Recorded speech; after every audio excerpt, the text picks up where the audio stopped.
Kim Masters is editor-at-large at The Hollywood Reporter. Her most recent article documents her experiences with Harvey Weinstein over the years. She's in Los Angeles. Kim, welcome. Thank you. Well, in your piece, you write that these allegations had been an open secret for years in Hollywood. You even tried to break this story yourself. Why is this coming out now, you think? Well, I think partly it's a result of changing times. You know, we're in a world post-Cosby, post-Fox News. I think that there's a point in our culture, especially with Donald Trump in the White House having admitted to some of his own sexually predatory activities, where women are getting a bit fed up, to be honest. And I also think it's a product of the fact that Harvey Weinstein is no longer as powerful as he once was. You know, he used to be a dominant force in this industry, especially in the independent film world, a big player. He was and has been very connected politically. But in the recent years, you know, his long career with being a guy who had a golden touch, who cranked out one Oscar contender after another, he's lost a bit of that mojo. His company has been in a bit of trouble financially, and I think he's a little bit at a point where, well, he was at a point of vulnerability, and I think possibly even enemies within his own company saw this as an opportunity to take him on. Can you elaborate on Harvey Weinstein's power as it used to be? What kind of effect did that have on all manner of people around him, actresses, reporters, fellow Hollywood executives?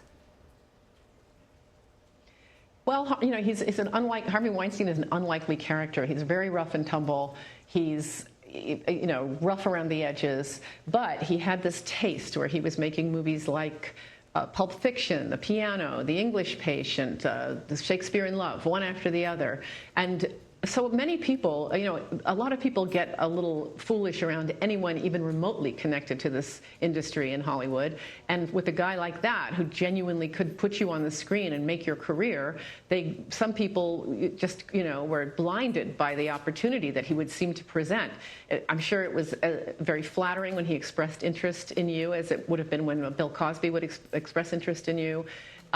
And even if you were getting established in this business, as Gwyneth Paltrow was, or there was a chance to go to the next level, and you know, he could deliver, or you had a decent shot that he would deliver Oscar and in fact Gwyneth Paltrow won an Oscar. So he was a hypnotic force. He was active on Broadway. He was connected politically. He was in publishing. He offered me a book deal a few weeks ago, which at the time I sort of thought was odd and strange, and of course I didn't put two and two together and realize if I had taken a deal like that, I wouldn't be able to sit here and talk about him at all because I'd be conflicted. I'm curious about stories like that. I mean, that kind of power and that level of influence that you're talking about, how do you think that may have affected his own peers in Hollywood?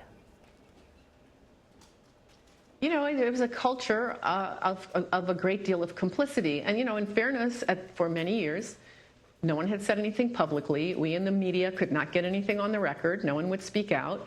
So you could sort of choose to say, well, innocent until proven guilty, or this is a rumor and I'm not really sure. But at the same time, people kind of knew. I knew in the early 90s. I knew about Gwyneth Paltrow. I knew about Rosanna Arquette. I knew about, eventually, there were other women who were not famous. And, you know, it's the kind of thing where, you know, people just allowed this to go on. It took someone, I mean, Ashley Judd was the first celebrity to come forward. And I think it was probably helped by the fact that there was a leak of an internal memo from the Weinstein Company describing his behavior.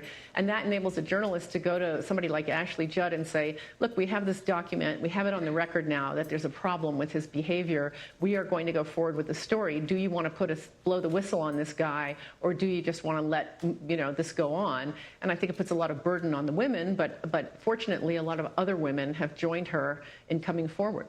I just want to clarify, you said you knew about Gwyneth Paltrow, for instance. How did you know? Did you just not have it on the record? Yeah, I knew because people told me, and I did not have it on the record. And we would try. And, you know, I would talk to people who had left Harvey's company, either the Miramax or the Weinstein Company over the years, and they would say, yes, this kind of thing went on. But if you went to, you know, Gwyneth Paltrow's PR person at that point, they would just not even let you get anywhere near her to ask the question. And then there was an executive who told me there were all other women who were not famous, who were, office workers or whatever, but I never got a single name so I could even try to approach one of those women.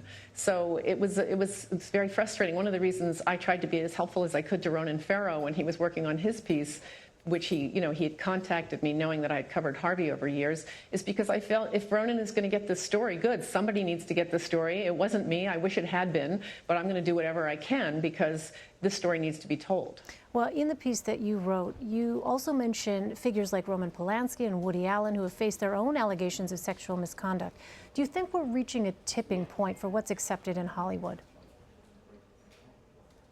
I would like to think that, but I don't think the balance of power has changed enough at this point. I think the industry is so dominated still by a pretty small group, really, of white men.